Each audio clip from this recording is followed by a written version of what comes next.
Baruch Hashem, bendecidos sean todos ustedes y Shabbat Shalom. Shabbat Shalom a todos los hermanos que nos miran por las redes sociales. Y aquí estamos, hermano, aquí Raíces de la Fe, una congregación mesiánica que le servimos al Eterno en plenitud. ¿Y qué queremos decir cuando decimos en plenitud? Hay dos formas de hacerlo: seguir su Torah y seguir las pisadas del Mesías Yeshua, quien es el Hijo del Eterno, a quien nos trajo la redención. ¿Cuántos dicen amén? Amén. Un aplauso para eso, porque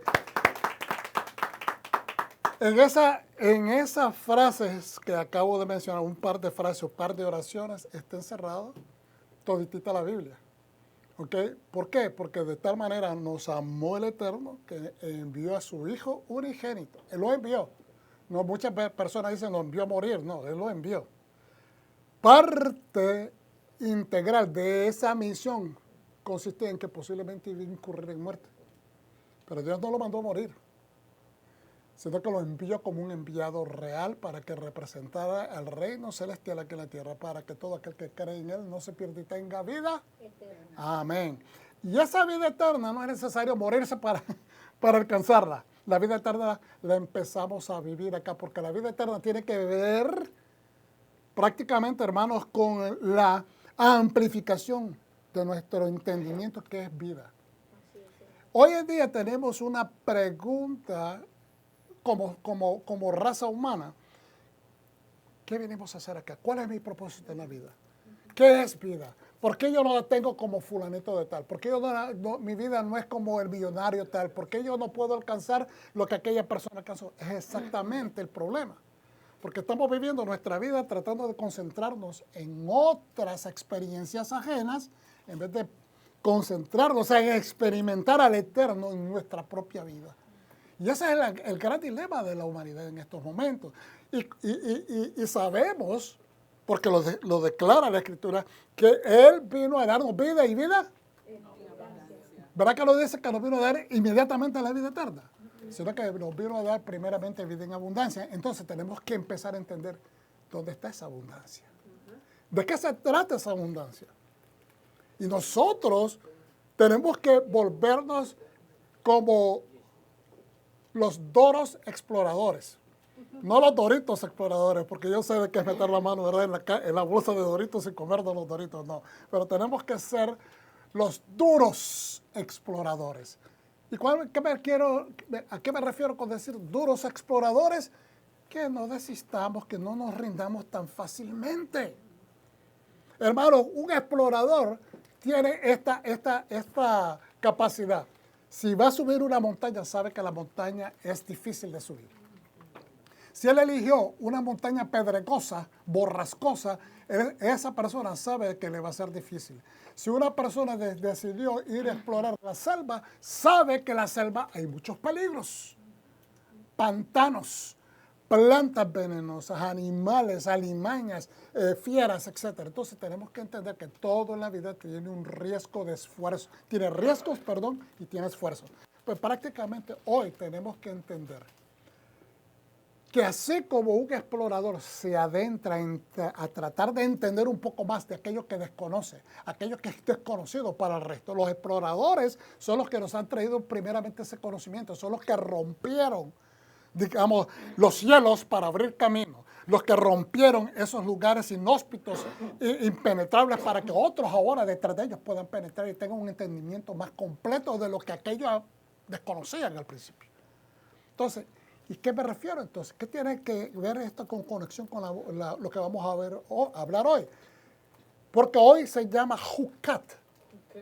Jucat, que significa, la paracha de hoy es Jucat, que significa que precepto.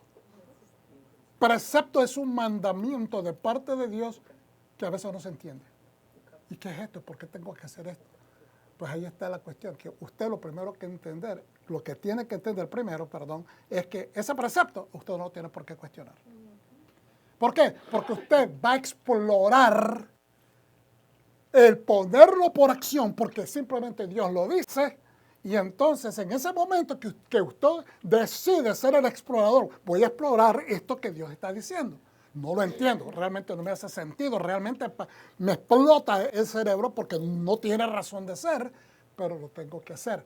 Lo voy a hacer. Y en el momento que usted lo hace, empieza a entender cosas que no entendía anteriormente. Dios le empieza a dar la revelación. ¿Por qué? Porque simplemente usted pagó el precio de correr en fe. Empezó con un bitajón, que es una fe preliminar humana, para entrar en la fe que va más allá de todo entendimiento. ¿La fe que va más allá de qué? De todo entendimiento, de acuerdo a lo que se dice en Filipenses. Usted no puede desarrollar una fe que va más allá de todo entendimiento si usted no tiene el valor de meter el dedito gordo en la piscina de agua helada primero. Usted tiene que meterlo primero y le va a dar frío, pero un dedito entrado, ya usted sabe la temperatura y después va metiendo el pie, después va metiendo la rodilla y así sucesivamente, porque es un proceso de investigación, de explorar. ¿Y por qué? Vuelvo y repito, porque tengo que asociarlo con un explorador. Porque si usted no indaga, si usted no investiga, si usted no explora, usted no va a ir al próximo nivel. Usted no va a alcanzar el entendimiento que quiere alcanzar. Es que yo no lo entiendo. Exactamente, lo tienes que vivir para empezar a entenderlo. De eso se tratan los hukim, en este caso es singular, hukat. Dios quiere que pongamos, invirtamos de nuestra fe. ¿Cuántos dicen amén, hermanos? Ustedes no han implementado su fe anteriormente. Todos hemos experimentado la fe y a veces en circunstancias difíciles. Por lo tanto, el precepto nos deja saber de qué cosas que Dios no nos va a explicar. Es como cuando usted estaba pequeño y su papá le decía, y usted le decía, pero ¿por qué yo tengo que hacer eso? Porque yo te lo digo. Y esa era la explicación. ¿Y qué quiere decir, pastor? Que necesitamos la fe de un niño para aceptar simplemente eso que se establece. Pero así lo dice la Biblia, no lo dice el pastor Galán. Así que dijo Yeshua, agarró al niño y lo puso enfrente. Ustedes tienen que tener la fe como de este niño. Es aceptar.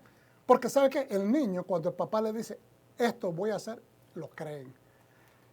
Y vale más que ese papá o esa mamá cumplan, porque si no, se empieza a crear un resentimiento y al mismo tiempo una falta de fe, una falta de confianza. Por eso le digo, primero tenemos que entrar con bitajón, que es la fe preliminar humana, y después entramos a la fe que va más allá de todo entendimiento, porque usted experimenta y ahora sabe porque sabe que Dios dice la verdad. Entonces, hukat es precepto, puede ser decreto, puede ser, algunas personas dicen que es lo mismo decir un mandamiento, no, esto es algo que va más allá. Una ley marcial, cuando dicen la ley marcial, y todo el mundo debe estar con las puertas cerradas dentro de su casa a las 8 de la noche, hay muchos lugares que ponen leyes marciales. Entonces, usted no puede andar en la calle, porque usted está arriesgando que a usted lo echen preso o pierda la vida, dependiendo de la situación, si hay guerra en ese país o en ese lugar. Entonces, y usted dice, es que no me gusta, eso viola los derechos constitucionales porque tenemos derecho a la libertad. Bueno, no haga caso, salga a la calle en una situación de emergencia y va a ver lo que pasa. ¿Por qué? Porque no se puede contrarrestar lo establecido en ese momento de que se dice, esto es lo que se va a hacer. Igualmente Dios tiene esos momentos. Y hoy estaremos estudiando bajo precepto o hukat de la Torah, números 19, 1 al 22. 1, profetas, jueces, 11, 1, 33, pacto renovado, Juan 2, 1 al 12. Y obviamente hay otras escrituras que compartimos. Héctor, ¿podrías tomarle una foto así de lado como lo hace? Oh, ya lo hiciste, gloria al Eterno. Bendito sea el Eterno, gracias. Y como les dije anteriormente, somos una congregación mesiánica y hermanos, bienvenidos. Espero que lo que se haya preparado sea tanto de bendición para los presentes como aquellos que miran esto por video. Siempre hacemos este resumen por cada libro que vamos estudiando en el progreso de las porciones. Todo el libro completo de números o Bab Midbar contiene 52 mitzvot, mandamientos. Ahí dice hukat, debió haber sido hukat, precepto. Es lo que estamos estudiando, la porción número 39 en el ciclo anual de estudio de la Torah. Y eso quiere decir que desde el libro de Génesis, capítulo 1 hasta el presente, donde vamos estudiando, en el libro de Números, Ya vamos al terminar hoy, habremos estudiado 39 porciones. La Parashá Jucat contiene simplemente 3 mandamientos y los 3 mandamientos son performativos o positivos. Y ahí tienen el resto de mandamientos por libro, sumando a los 613. Baruch Hashem, vamos hacia adelante. Estos son algunos de los recursos que han sido estudiados para establecer esta presentación o este mensaje. Siempre les recuerdo, mi deseo es llevar un mensaje. Más que enseñar, mi deseo es llevar un mensaje que nos dé forma y que dé amplitud de habilidades o de aplicaciones para nuestra vida. Eso es lo que deseamos, que la palabra de Dios sea edificante para nuestra vida cotidiana. Vamos a hacer la oración si nos ponemos de pie. Yo me excuso para poder no bloquearles la pantalla. Y decimos todos juntos, Berehu et Adonai Hamevorah. Baruch atah Adonai Eloheinu melech haolam, asher b'harbanu mikol ha'amim venata lanu et torato. Amén. Bendigamos a Adonai y bendito es Él. Bendito eres Adonai, nuestro Elohim, Rey del universo, quien nos escogió entre las naciones y nos instruyó con su Torah. Amén. Siéntese, hermano, gracias. Este es el fin de semana del 4 de julio. Y yo quiero hacer simplemente una breve conexión al principio para que la conectemos quizás al final o a través de la enseñanza. No quiero hacer mucho énfasis en esto, pero creo que es de importancia. Como lo dijimos anteriormente, cuando estábamos estudiando, el 4 de julio se celebra la independencia de los Estados Unidos de Norteamérica. Ya para el próximo año serán 250 años de existir como nación oficialmente. Y aquí hay una pequeña nota que tomé, ¿verdad?, del escritor Rubén Darío, de uno de sus poemas, nicaragüense, padre del modernismo y de los neologismos. Se fue uno de los primeros que empezó a traer palabras de otros idiomas, españolizándolos y entrándolos para dar una amplitud de entendimiento de cómo otra gente miraba la poesía. Pero al mismo tiempo creo que fue una llave que en ese momento, no sé si él la entendió, pero creo que a través de los años hemos llegado a entender, después de un siglo, ¿verdad?, después de su muerte, hemos llegado a entender que esto como que invitó a todos los poetas de diferentes países europeos y de América a acercarse. Y eso es lo que hoy estamos tratando de hacer con este concepto de globalización, de acercarnos a través de las redes sociales y sentirnos que estamos ahí cerca, experimentando experiencias, inclusive guerras, personas que están peleando por justicia, por verdad, por independencia, etcétera, y también los logros, el arte. Y pues a veces me da tristeza porque mucho de lo que se llama arte hoy en día realmente no es arte. Para mí arte es algo que edifica, transforma, mejora la vida de los demás, no que las empeora, las denigra o hace de lo que denigra la estampa de Dios en nosotros, la hace mucho más baja, la disminuye porque la moralidad se ha perdido. Y eso no significa que sea ofensivo. Y mi punto de decir eso no es tratando de defender a nadie, ¿ok? Pero la verdad es que para mí eso es lo que es arte. Arte edifica, mejora una sociedad, mejora el entendimiento de la vida de los jóvenes, ¿ok? Y los invita a hacer cosas grandes que edifiquen a su comunidad, a su familia, a ellos mismos, no que denigren. Entonces, pero todos somos parte integral de mejorar una nación, de hacerla mejor. Todos. Y para mí no hay mejor forma, hermano. No estoy hablando de un punto de vista religioso. Estamos viendo claramente de que donde ha operado la palabra de Dios, todos esos países son países prósperos. Donde no opera en observancia continua a la palabra de Dios, esos países viven en guerra, viven en problemas. Viven continuamente siendo víctimas esos pueblos de sus propios líderes, porque no tienen temor de Dios, no son líderes conforme a la palabra. Pero donde quiera que ha habido esto, siempre siempre esas sociedades han mejorado. Entonces, dice esta cita de Rubén Darío: si la patria es pequeña, uno grande la sueña. A veces hay gente que baja las manos porque dice: es que yo no tengo dinero. Es que yo quisiera un negociazo así, se lo imaginan, pero lo imaginan en grande y no quieren empezar el primer peldaño, que sea chiquito. Porque usted, mientras tanto lo sueña en grande, usted tiene esa esperanza de llegar. Entonces, una patria puede ser tan gigante como los Estados Unidos, pero estamos viendo un monstruo que se está queriendo adueñar en estos días. Porque la gente no quiere hacer caso de los Jukot, de los Jukim. Hay gente que no quiere someterse a las leyes.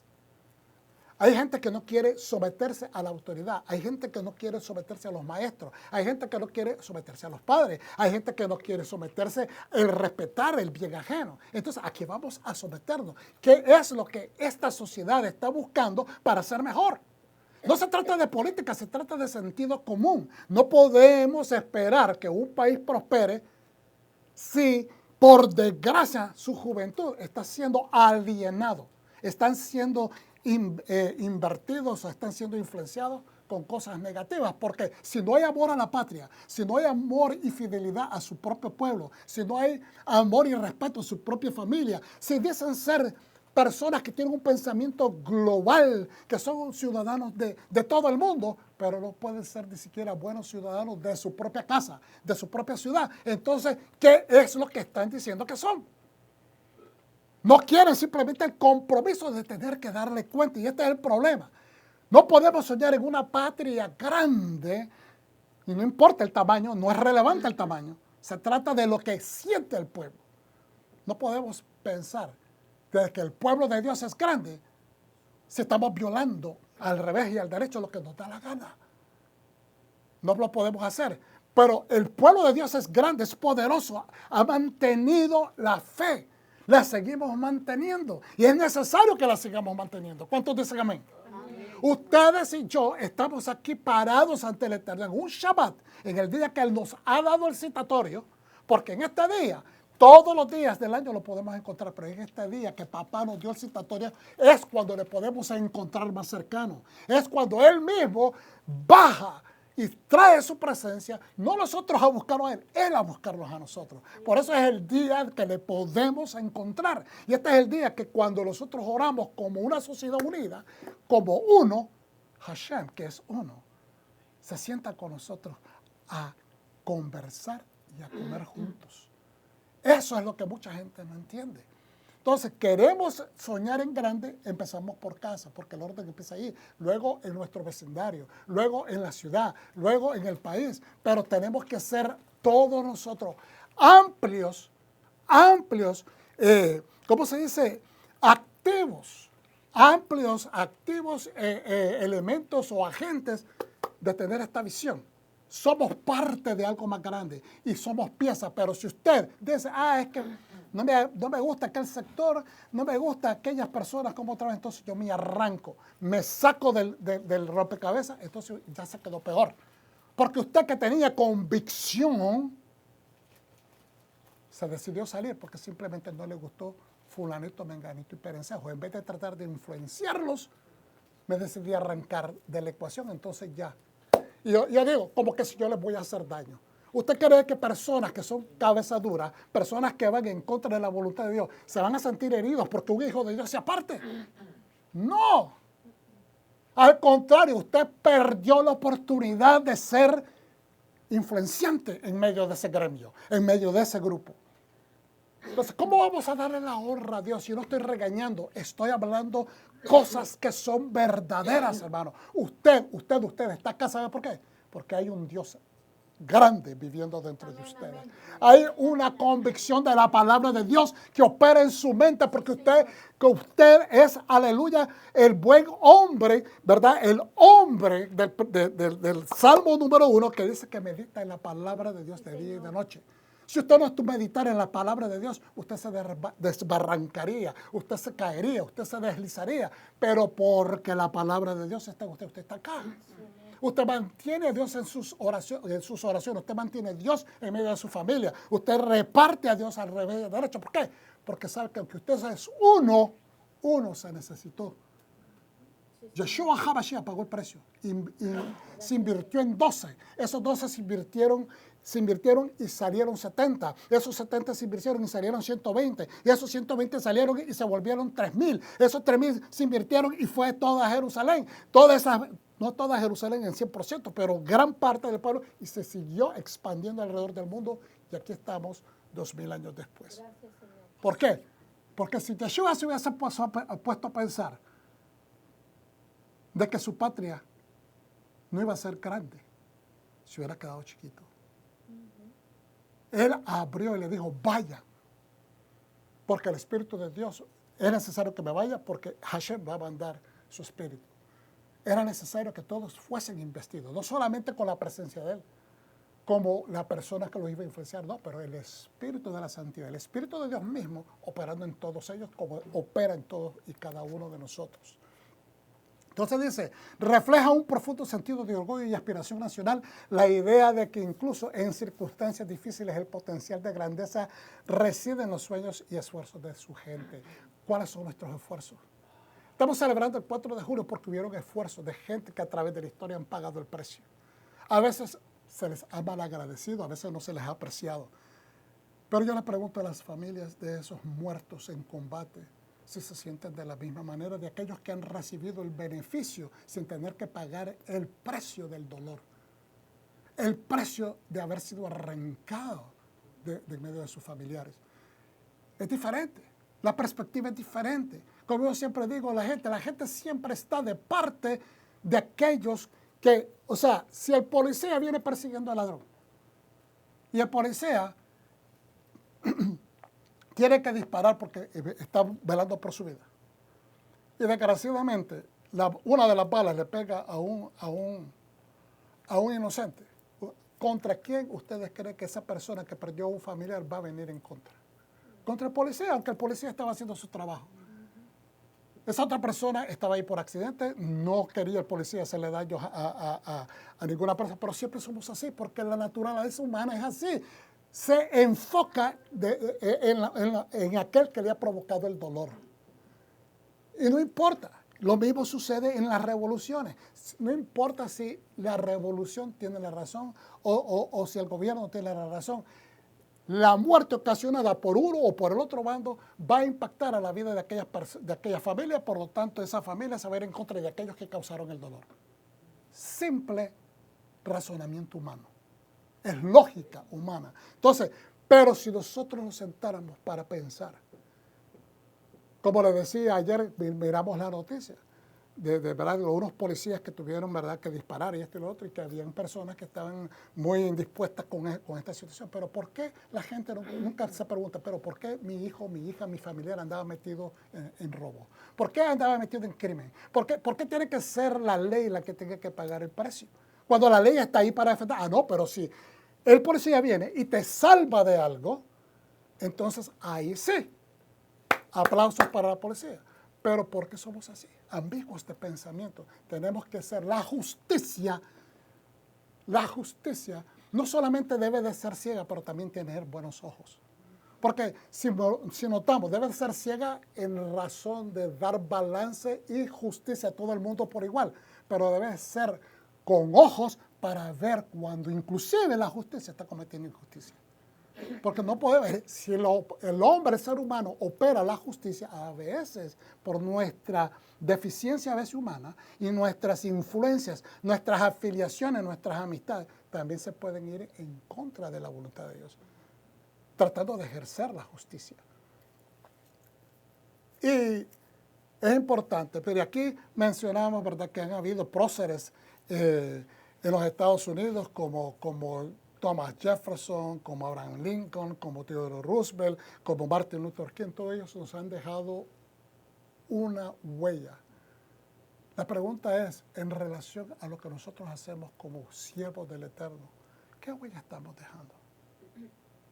¿Qué huellas quiero dejarle yo a mis hijos? Hace un rato le platicaba a la doctora de que a veces los hijos, ¿verdad?, no quieren obedecer. Pero los hijos a veces miran el enojo del padre, pero nunca se preguntan, estoy siendo rápido, estoy acatando lo que mi padre me dijo, o sea, la cuestión no se trata del enojo, que se enojó bien fácil conmigo, se trata, hiciste tu parte para que no se enojara el padre. Es el mismo ejemplo. Tenemos que crecer. La esencia de este pequeño mensaje como preámbulo es crecer. No podemos decir, yo tengo la palabra, pero no ejercer hasta el punto que crezcamos, que modifiquemos nuestro caminar, nuestro entendimiento. Eso es modificar el entendimiento. Porque yo puedo entender la palabra, pero si no me la aplico para mí mismo, estoy limitando mi propio entendimiento. Porque es a través de experimentar, ser el explorador de esa palabra, vivida por mí, que me va a dar amplitud de entendimiento, me va a obligar a abrir puertas que yo, por mí mismo, no me atreví a abrir, pero de repente digo, wow, ¿por qué no hice esto anteriormente? Porque eso es el regalo de la palabra del Eterno, la Torah. Eso es lo que hace, es una puerta de regreso, ¿a qué? A la presencia del Eterno. En la presencia del Eterno no hay limitaciones de ningún tipo, no hay ninguna limitación. Tienes la provisión ahí. ¿Por qué? Porque estás al lado del Eterno. Y no me refiero de cercanía nada más física, me refiero de cercanía espiritual. Dios está buscando esa cercanía, por eso es que en Shabbat viene. Es en Shabbat donde tenemos que meditar más. No se trata de ir a la iglesia y cumplir, ya, saqué eso del punto. No, se trata de meditar a través de todo el día. ¿Cómo esta palabra de hoy la puedo aplicar a mi vida para que que quite todos los tropiezos de mi camino? Pues seguimos adelante. Si la patria es pequeña, suéñale en grande. Suéñale en grande porque mientras mantengas esa vista, esa visión, tienes la posibilidad, incrementas el porcentaje de adquirir tu sueño. ¿Cuántos dicen amén? Amén. Pues entonces, gracias por eso, hermano. Un aplauso para el Eterno. Y felicidades a todos de un 4 de julio. El próximo año son 250, así es de que espero que todos lo celebremos. Vivimos en un gran país que nos ha dado oportunidades y estamos orando para que esas oportunidades no se achiquen para aquellos que han venido a trabajar duro y que no sean tampoco investidos de una manera injusta. Hay mucha gente que está aquí por años y es necesario que nosotros oremos continuamente por ellos para que no sean víctimas de injusticias. Seguimos adelante. Números 19:1, 22:1 y dice lo siguiente.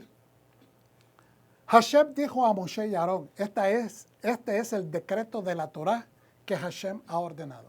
Este es el decreto de la Torah. En ese momento no existía un libro que se llamaba Torah.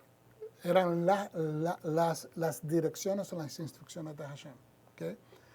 Dile al pueblo que Israel que te traiga una vaca joven, roja, sin defecto ni defecto, sin faltas ni arrugas, en otras palabras. Y que nunca haya llevado yugo, que nunca haya sido puesto a trabajar. Lo darás a Eleazar el Cohen, será sacada fuera del campamento y degollada delante de él. Eleazar el Cohen tomará un poco de su sangre con su dedo y rociará esta sangre hacia el frente de la tienda de reunión 7 veces. Fíjense bien que esto no era un sacrificio dentro del tabernáculo, era degollada afuera. Y la sangre se esparcía hacia la puerta, hacia dirección, ¿verdad? Como que iban hacia adentro, pero en la puerta. No era un sacrificio, porque nada que se degollaba fuera del altar de los sacrificios se puede llamar sacrificio. Solamente se puede decir o llamar sacrificio si está dentro del tabernáculo, en el lugar santo. Entonces, no destace necesariamente porque la vaca iba a ser incinerada completamente, como lo vamos a leer. La vaca será reducida a cenizas, incinerada, delante de sus ojos. ¿Delante de los ojos de quién? Esencialmente del sacerdote que la lleva para llevar a cabo este trabajo. Su piel, su carne, sangre e inclusive el estiércol será incinerados. Y usted dirá, pero estiércol, ¿no era que todo lo que es inmundo no se puede poner ante el Señor, sí, pero no está siendo ofrecido en el altar de los sacrificios, en el lugar santo. No está siendo sacrificada en el lugar sagrado. Está siendo degollada afuera. ¿Okay? Por eso le digo, como que cuando ellos reciben, cuando Moshe recibe esto, va en contradicción a todo lo que ellos han aprendido. Y obviamente a él le deben de haber surgido preguntas, a los sabios se le debe haber surgido preguntas y ciertamente al pueblo. El Cohen tomará madera de cedro, va a tomar hisopo e hilo escarlata. Ya esto lo explicamos en años pasados. Yo los invito a que busquen esos videos de Jucat en Raíces de la Fe en años pasados para tener una exploración más profunda de esto. No vamos a reexplicarlo, simplemente que esos son todos parte de los otros sacrificios. Todos estos elementos están en algunos de los otros sacrificios y específicamente también presente cuando Yeshua está siendo crucificado en la cruz. Y los arrojará sobre la vaca mientras se está quemando. Los va a incluir mientras la vaca se esté quemando. O sea, que no son para implementarlo, para usar el hisopo para untarle algo, nada. Es simplemente los agrega al fuego. ¿Okay? Entonces el Cohen lavará su ropa y se lavará a sí mismo en agua, después de lo cual podrá volver a entrar al campamento. Es decir, él queda inmundo y ahora tiene que pasar el proceso de hacerse una inmersión para poder reentrar al campamento. Pero el Cohen, el sacerdote, quedará impuro hasta la tarde. Es decir, tiene que esperar hasta el siguiente día para poder reentrar. La persona que quemó la vaca lavará su ropa y se lavará a sí mismo con agua. O sea, la persona que estuvo a cargo de hacer todo, para poner las leñas, poner el fuego, estar atizando el fuego para que no se apague, todas estas cosas y metiendo más leña para que se termine de incinerar, dice, queda también impura. Y dice, la persona que quemó la vaca lavará su ropa y se lavará a sí mismo con agua, pero quedará inmundo hasta la tarde. Y yo muchas veces me he preguntado acerca de esto, y no lo mencioné en otros años anteriores porque no lo había meditado, pero fíjense bien que todos aquellos que anduvieron alrededor de Yeshua durante su ministerio eran vistos también con mal ojo. Todos los discípulos, sus 12, que lo acompañaban, también ellos fueron perseguidos cuando Yeshua murió, los andaban buscando. ¿Okay? Eran vistos con mal ojo porque andaban siguiendo a Yeshua, quienes algunos de los líderes, aunque él dio señales de milagros, señales, prodigios, dio señales de bendición, hizo cosas que nadie había hecho, habló la palabra con denuedo, habló sin miedo, dijo verdades, etcétera, admiró no solo a líderes, pero también al pueblo, se dirigió a los sencillos, levantó a los que habían sido excluidos de la sociedad, pero aún así era visto como una persona non grata, como una persona que no agradaba al sistema religioso, y también sus compañeros, los que lo seguían a él. Entonces, aquí todo el mundo se está haciendo, o sea, pasaban a ser impuros, vistos como personas que no estaban haciendo las tradiciones. Y es acá lo que venimos que esto, dice el mismo Salomón, según el Midrash, que él entendió muchas cosas, dice el Midrash, hace el comentario, que él entendió mucho. Hizo disertaciones sobre los animales, sobre las plantas, entendió cosas, hizo juicios, ¿verdad? Durante juicios que él hizo, sabiamente resolvió problemáticas, etcétera, etcétera. Pero él mismo de su propia boca dijo, esto es muy difícil de entender, yo no lo entiendo, lo de la vaca roja. Quizás porque a veces hay un tiempo para que nosotros entendamos ciertas cosas. Por eso le decía anteriormente, a veces no entendemos algo que Dios dice en la Escritura, porque no nos hace sentido, porque no lo has vivido, porque no has tenido que pasar esa encrucijada. Otras personas lo pueden haber entendido ya. Y no se trata de ser un scholar, un erudito sobre la palabra, hermanos. No se trata de eso. Se trata de experimentar. La experiencia nos hace más sabio que tener demasiado conocimiento acumulado. Es la experiencia. el conocimiento acumulado ayuda a tener una perspectiva con más claridad de lo que podría suceder. Pero una vez que usted ha experimentado algo, ya no está hablando desde una teoría, sino que ya está hablando de algo vivido. Y eso tiene mucho más poder. Por eso es que muy a menudo cuando en la iglesia tradicional pasaba la gente a dar un testimonio verdadero y genuino de cambio, de poder, de transformación, ministra a mucha gente, más que el mismo sermón, más que la misma palabra que acaba de predicar el pastor. ¿Por qué? Porque está hablando la experiencia. Hay veces lágrimas, a veces la gente se compunge, a veces la gente, o sea, te hace sentir lo que están viviendo, porque el testimonio es poderoso. Y eso de eso se trata. El testificar viene desde un aposento personal, interno, un aposento donde yo me encerré con el Señor en una intimidad que nadie me puede contar cuentos. Y es ahí donde nosotros empezamos a ser transformados. Un hombre limpio recogerá las cenizas de la vaca y la guardará fuera del campamento en un lugar limpio. Deben guardarse para la comunidad. Lo saca, lo recoge y lo lleva a un lugar limpio. Entonces mucha gente se pregunta, pues, ¿de qué vale decir? ¿Qué es lo que hace ceniza? Te ensucia. Y ahora lo lleva para un lugar limpio. O sea que a veces no hace sentido, pero ¿por qué se tiene que sacar, recoger para llevar a un lugar limpio? ¿Por qué tiene que ser un lugar limpio? Porque representa pureza, representa santidad.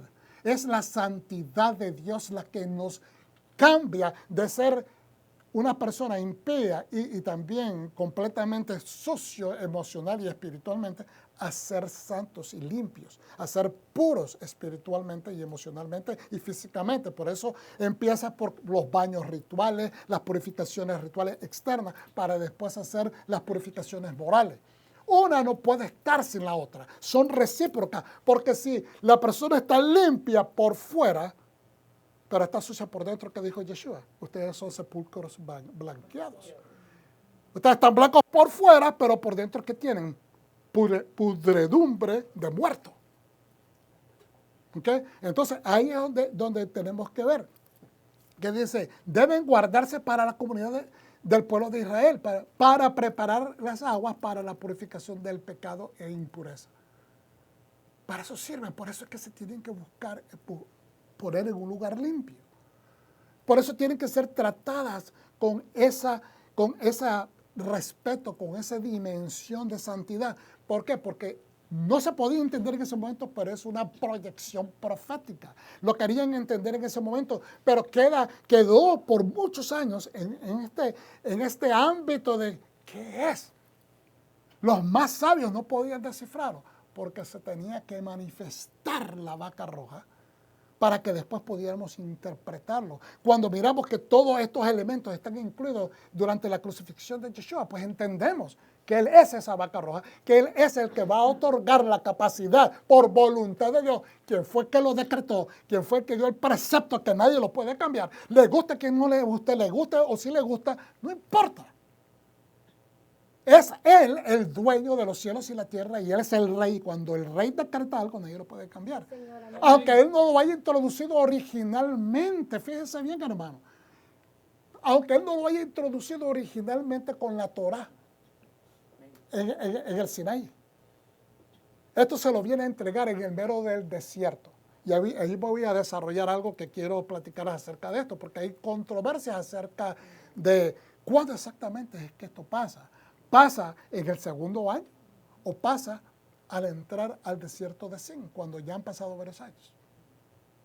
Porque la Torah no se puede, yo tengo un poquito personalmente controversia cuando la tradición dice de que mucho de lo que veamos en los primeros capítulos desde Éxodo hasta la mitad de Números, hasta este momento que llegamos a Números, que todo lo que hemos estudiado sucede en 2 años. Yo tengo un poquito de controversia. ¿Por qué? Porque ahí les voy a explicar por qué. No estoy diciendo que yo tengo razón en que soy más sabio que los sabios. Les estoy diciendo que hasta donde yo he estudiado, yo tengo un poquito de controversia. Tengo que ser sincero. Porque yo no le puedo decir, esto es así lo creo, porque no es así. Ustedes también, quiero que usted ponga su criterio en uso y que también estudie para que usted llegue a su conclusión. Yo no creo tener la verdad, pero creo tener una pieza y la comparto. Ahora dice, para preparar agua para la purificación del pecado e impureza. Para purificación de pecado. Perdón de pecado, pero también impureza. Ser impuro no significa que tienes pecado necesariamente. Porque ya como hemos visto a través de esto, ahorita lo vamos a explicar, hay personas que no tienen culpa, que se hicieron impuras porque tocaron algo y no lo querían tocar. Ellos no andaban buscando tocar nada. Mire, verso 10. El que recogió la ceniza de la vaca lavará sus vestidos entonces y quedará impuro hasta la tarde. Igualmente que el que la llevó y la trajo, ¿verdad? Para el pueblo de Israel y para el extranjero. Es decir, en una versión dice, del Sidur dice prosélito. Aquel que se está convirtiendo, aquel que vive en medio del pueblo de Israel. Dice que habita entre ellos. Esta será una regulación permanente, es decir, para el pueblo de Israel, para aquellos que viven en medio de ellos. Y entonces nosotros estamos viviendo en medio de ellos porque hemos sido injertados a través de Yeshua y estamos tratando de seguir la Torah. Entonces estamos, aunque no estamos viviendo en Israel, estamos dentro del ámbito del pueblo de Dios, por lo tanto estamos viviendo en medio de él, porque nos estamos rigiendo, o por lo menos estamos procurando vivir conforme a la voluntad de Dios. Cualquiera que toque un cadáver, dice, no importa de quién sea el cadáver. Yo quiero que usted note esto en el verso 11. ¿Okay? Que si tiene la Biblia, subrayelo. Cualquiera que toque un cadáver, no importa de quién sea el cadáver, quedará impuro durante 7 días. No importa de quién sea el cadáver. Para cualquiera. No importa de quién sea el muerto que ellos toquen. Porque cuando uno se le muere un familiar, ¿qué es lo que quiere hacer uno? Abrazar al muertito. Porque te fuiste y todos los embates emocionales que se suceden con esto. ¿Okay? Tiene que purificarse con estas cenizas en el tercer y séptimo día. Y el año pasado yo les compartí de que representa la primera venida y la segunda venida. El tercer día es cuando Él resucita, la segunda venida es cuando viene el Shabbat. Entonces, es decir, en 7 días tiene que haber una purificación doble. ¿Ok?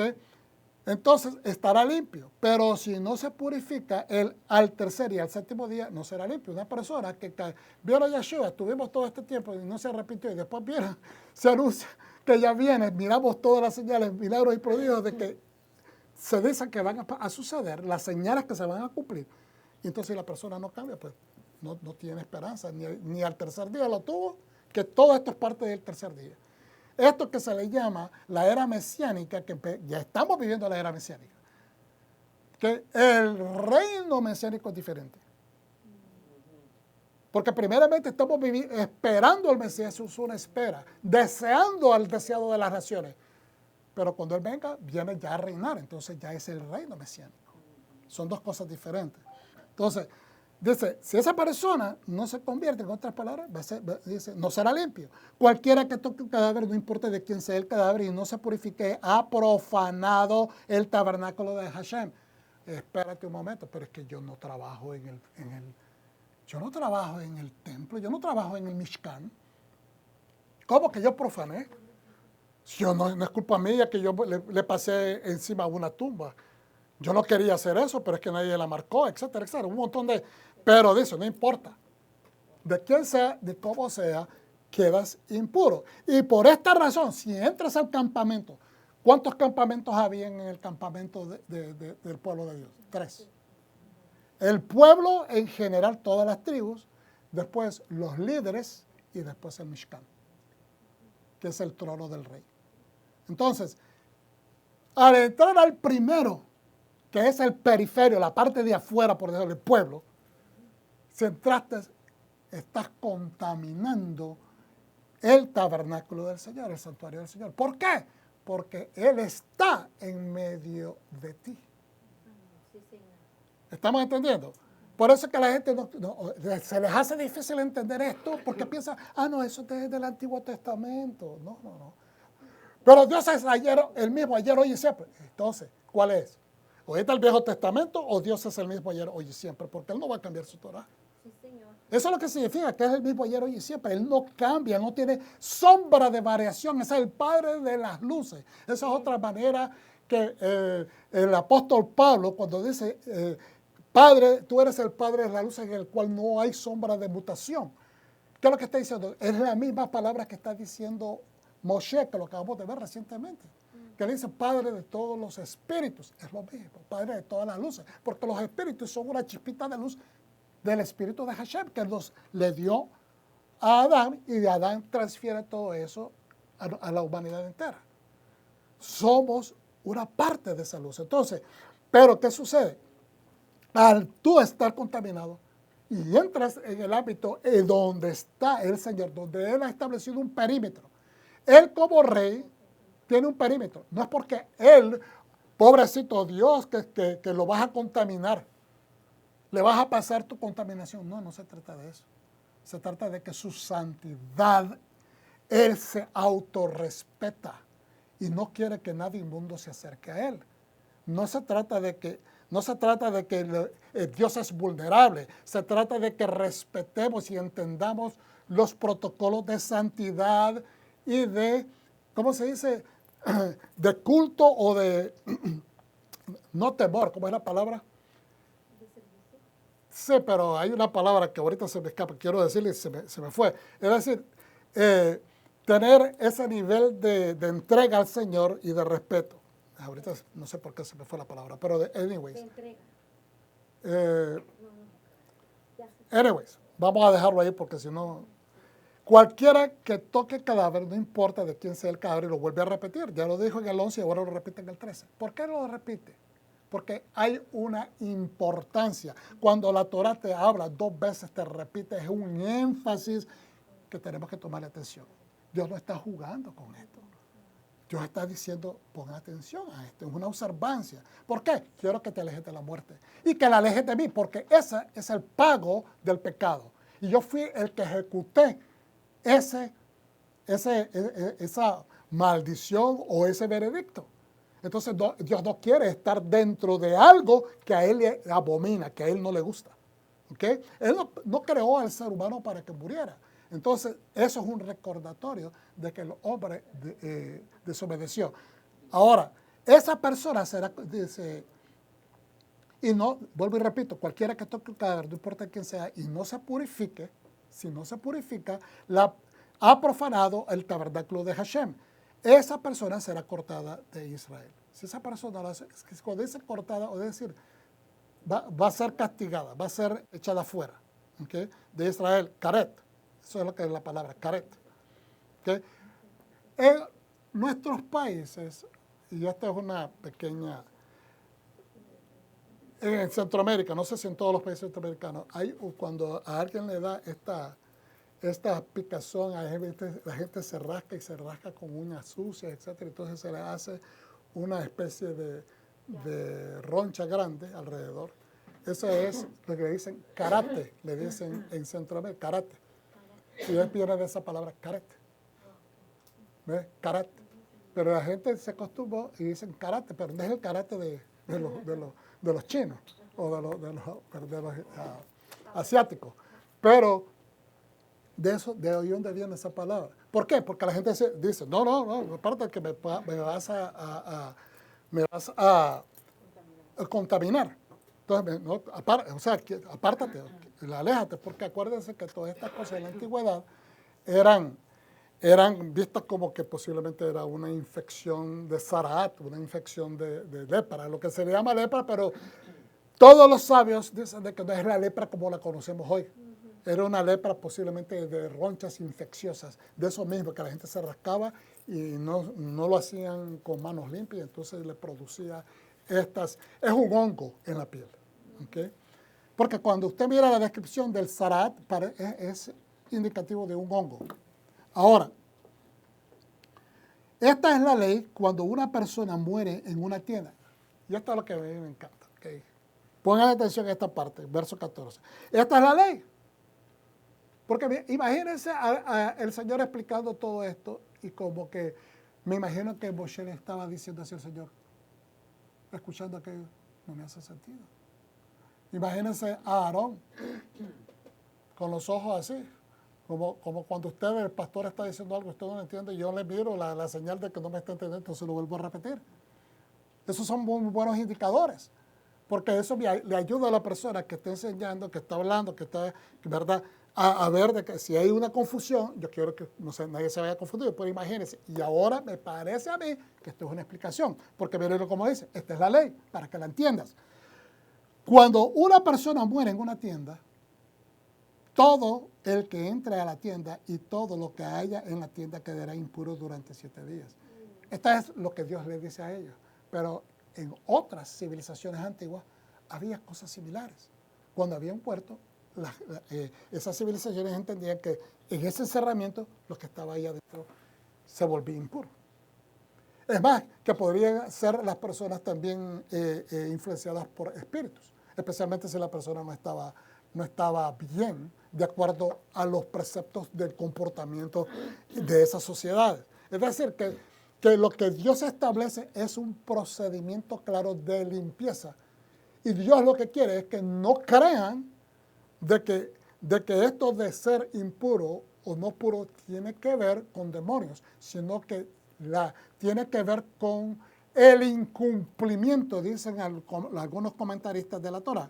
Vuelvo y repito, Dios no quiere que sean influenciados por esas creencias de otras naciones. Por eso establece un procedimiento físico de limpieza donde ellos entiendan de que su impureza es por el desacato a la Torah que les establece. No porque hay fuerzas o demoníacas que te van a venir y te van a influenciar y te van a volver inmundo, etc. Y eso es lo que está haciendo Dios, haciendo una separación, que se alejen de estas creencias idolátricas o idólatras. Todo recipiente abierto que no tenga una tapa bien cerrada será inmundo. Entonces, él está explicando, así como ustedes entienden que si se meten en un lugar donde están muertos, ustedes no quieren estar ahí, porque se van a contaminar, porque esa es una tradición cultural. ¿Ok? Pues de la misma manera, yo no quiero que nadie inmundo se acerque a mi campamento. ¿Están entendiendo? Dios les está dando prácticamente un visual tangible de su vida cotidiana para que ellos se entiendan de que así mismo Él no quiere estar en cercanía de algo que es impuro o que está prácticamente ya empezando un proceso de putrefacción. ¿Ok? Entonces, todo recipiente abierto que no tenga una tapa bien cerrada será inmundo. Imagínense, si la comida estaba destapada y entonces aquí traigo una comida y entró al lugar donde estaba el muerto, entonces se contaminaba la comida. Ya no era, o sea, ya no podía ser comestible, ya no más, porque se había contaminado, la tenían que tirar. Y todas estas tradiciones también vienen desde la antigüedad, porque nosotros en nuestras tradiciones, y esto puede ofender a gente, por favor, no lo estamos haciendo con el deseo de ofender a nadie, sino que estamos estudiando la Torah dentro de su contexto. No podemos estudiar la Torah o la Biblia conforme al contexto de nuestra vida del siglo XXI, de acuerdo a nuestras tradiciones y formas de ver la vida. Tenemos que estudiarla en su contexto adecuado de cómo se vivía en aquellos tiempos de acuerdo al pueblo judío o al pueblo israelita donde se desarrolló, donde ellos la vivieron, la pusieron por acción. Tenemos que entender estas cosas.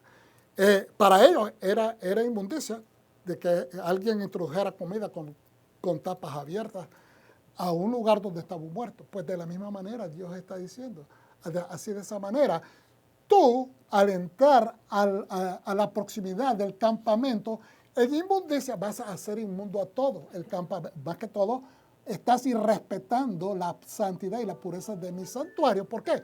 Porque es en mi santuario donde se hacen los sacrificios. ¿Y qué eran los sacrificios? Algunos de ellos, por lo menos la mitad de ellos, eran comidas comunales entre Dios, el sacerdocio y el pueblo. Entonces, al tú estar sucio en proximidad al tabernáculo, todo lo que se ofrece en el tabernáculo pasa a ser inmundo. Entonces estás llenando de contaminación la comida. Por eso les digo, esta explicación de estos dos versos 14 y 15 es como Dios dándole a ellos un entendimiento. Entiéndalo de esta manera. ¿Estamos entendiendo? Pastor, podría también ser cuando nosotros que hemos sido separados para Él, nos juntamos con gente que no deberíamos juntarnos. Exactamente. Vas a incurrir en tal vez no en tu propia falta, pero por la proximidad de lo que ellos están haciendo, te estás contaminando indirectamente. Ok, otra cosa normal, basado en ese ejemplo que acaba de dar la doctora, es que fuma. Usted no fuma, pero al estar usted inhalando de segunda O sea, como efecto secundario, el humo de esa persona, mucha gente se ha contaminado por vivir con familiares que fuman, y el familiar que fuma no se enfermó de cáncer, pero fue la otra persona. Porque por lo menos la persona que está fumando tiene el filtro, pero aquella otra que se lo está fumando de segunda mano no tiene filtro. ¿Estamos entendiendo? Y entonces estamos viendo ahí bien clarito un ejemplo físico de lo que puede suceder. Ahora, aunque nos parezca algo que, bueno, es que eso era el Antiguo Testamento, es que usted no mira de la manera como Dios mira. Él mira con ojos espirituales y tiene un alcance que nosotros no podemos entender. Por eso es que le digo, creamos en el Juk, creamos en el Juká. No nos aferremos a nuestro propio entendimiento. Fue con usted que estábamos hablando de eso, ¿no? El otro día, o recientemente, de que a veces el conocimiento, es que mi experiencia es mi conocimiento, pero a veces tu experiencia puede ser también limitada. Entonces, no confiemos en nuestras propias percepciones. Dice, ¿por qué Hashem entonces hace mención de la vaca roja de Pará Adumá a estas alturas de la travesía del pueblo en el desierto? ¿Por qué? Y prácticamente antes de entrar al desierto de Sin. Tenemos que entender entonces qué significa Sin. Porque lo ponen en traducción en español o inglés Sin, S-I-N, como que si fuera sin de pecado. No, es Sin, así como con T-Z-I-N, Sin. ¿Okay? Que deriva de la palabra Siná. ¿Qué significa Siná? Que algo puntiagudo que punza, algo que afecta, algo, por ejemplo, el Sinajinan, que cuando hay una persona que te odia sin causa, el odio es una punta que está hiriendo a los demás. ¿Okay? El Sinajinan es el antisemitismo que estamos viendo. Entonces, la palabra siná es implicativo de algo que punza, que jinca, que hiere. ¿Por qué? Dice, la palabra sen en sí significa, es un lugar desértico, un lugar de ruinas y desolación. Entonces, el desierto de Sin es un lugar donde la gente podía morir. Sobrevivieron y vivieron por mucho tiempo ahí alrededor, yendo de arriba para abajo, porque Dios estaba en presencia con ellos. ¿Estamos entendiendo? Porque Dios estaba en la nube, Dios estaba en dirección, dándole dirección y Torah, y Dios estaba proveyéndole agua, dicen los comentaristas. Tres cosas. Dios estaba en presencia de la nube de la Shejinah. 2, estaba dando instrucciones al día si era necesario. ¿Okay? Y 3, les proveía agua. Y con esa provisión que Él está ahí, ¿verdad? Es el maná y el agua. ¿Okay? Porque el maná, aunque esa era comida física, era una especie de comparación a la instrucción. Porque no solamente de pan vivirá el hombre, sino de toda palabra que proviene de la boca de Dios. Entonces, el mismo maná les recordaba de que ellos dependían del cielo y también la palabra, de cumplir la palabra del Eterno. Entonces, algunos sabios de bendita memoria y por tradición rabínica, se cree que este mandamiento de traer una pará adumá, una becerra alazana o vaca roja, para incineración y crear las cenizas de la purificación ocurrió en el segundo año del pueblo de estar en el desierto, después de salir de Egipto. Pero esto implicaría, que todos los sucesos que hemos estudiado hasta este momento se dieron dentro de esos primeros 2 años. Y me parece que es demasiado aglomerado. Yo no estoy diciendo que yo sé más que los sabios, por favor entiéndame. Pero me hago estas preguntas porque es lo que ya hasta donde yo he leído, yo sé que me falta mucho por aprender todavía, pero me hago esta pregunta. Porque dice que la piedra, en algún lugar, ahorita no lo recuerdo, yo estoy seguro que ustedes lo han leído, los iba acompañando, la piedra de que daba el agua, los iba acompañando en el desierto. ¿Ok? Entonces, ese Miriam, por cuyo mérito dicen los sabios de bendita memoria, es la razón por la cual el agua era proveída, porque su nombre es Miriam, que viene de 2 palabras, pero en esencia lo que significa es como una estrella de agua. Porque la palabra Mayam es agua, ¿Ok? Entonces, es no beneficio, pero sino al mérito de ella. ¿Por qué? ¿Por qué al mérito de ella? Porque tenemos que analizar quién era Miriam. Miriam está detrás de los bastidores ahí, como que si es la profetisa, si danzó alabadora para Hashem, cuando cruzaron el Mar Rojo y todo. Pero ¿quién es Miriam además de eso? Esa es la profetisa. Dice en el libro de Maica de que Dios envió, le dice, yo les mandé líderes. Ahí lo vamos a ver en un momento, me estoy adelantando un poco, pero en el profeta Maica dice, ¿y quiénes eran? Estoy parafraseándola, porque eran ¿qué? Moisés, Aarón y Miriam, para que los dirigiera. Entonces, no era simplemente una dirigente de segundo rango, lo que pasa es que por cuestiones históricas, del contexto histórico, en aquellos tiempos los hombres eran los que llevaban el rango, pero no significa que se desconocía que Dios usaba a las mujeres. Simplemente que históricamente hablando, en ese momento, pues ella no ocupó, digamos, un lugar o sea, que presidía o que reflejaba en las escrituras todo el tiempo. Pero ¿quién es ella? No fue ella la que le profetizó, de acuerdo al Midrash, a su mamá cerca de... ¿Y por qué ustedes no quieren tener hijos más? Porque estaban matando a los niños y los padres no querían tener más hijos. Y dice, ¿acaso no saben ustedes que podían mandar el Salvador, el Señor, a través de un hijo de ustedes? Les profetizó por el Espíritu de la Santidad, y Dios la utilizó para profetizar. No está esto en la Biblia, pero está en el Talmud, ¿no?